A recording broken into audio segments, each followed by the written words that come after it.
बिहार में चिराग पासवान की सियासत 5 साल में 180 डिग्री घूम गई है। 2020 में एनडीए से अलग होकर चिराग पासवान ने सबसे बड़ा झटका नीतीश कुमार की जेडीयू को दिया था। यही नहीं, चुनाव के बाद वह नीतीश के कामकाज पर सवाल उठाते रहे, लेकिन सियासत के करवट लेते ही चिराग पासवान ने नीतीश कुमार के लिए फ्रंट फुट पर उतरकर बैटिंग कर रहे हैं। रामविलास पासवान की राजनीतिक विरासत संभाल रहे चिराग पासवान ने एनडीए में सियासी एंट्री करते हुए नीतीश कुमार की जेडीयू के साथ अपने सारे गिले शिकवे भुला दिए हैं।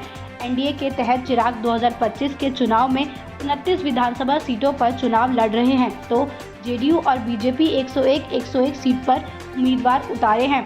जेडीयू और बीजेपी की अगुवाई वाले एनडीए के साथ चिराग पासवान मिलकर चुनाव लड़ रहे हैं। 5 साल पहले जिस नीतीश के साथ दुश्मनी अपना रखी थी, आज उसी नीतीश कुमार को सीएम बनाने तक का ऐलान कर रहे हैं।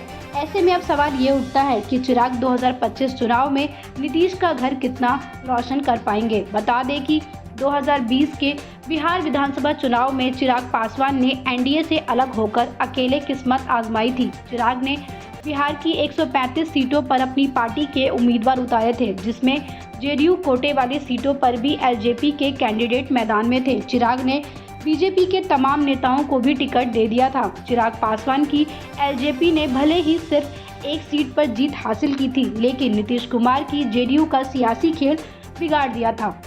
जेडीयू महज 43 सीटें ही जीत सकी थी और तीसरे नंबर की पार्टी बन गई थी। इसके चलते नीतीश का एनडीए में सियासी कद घट गया था। अशोका यूनिवर्सिटी के सेंटर फॉर पॉलिटिकल डेटा के अनुसार 2020 विधानसभा चुनाव में कम से कम 120 सीटें ऐसी थी जहां पर चिराग पासवान की पार्टी वोट कटवा साबित हुई थी। चिराग ने खुद जीत पाए थे और ना ही जेडीयू को जीतने दिया था।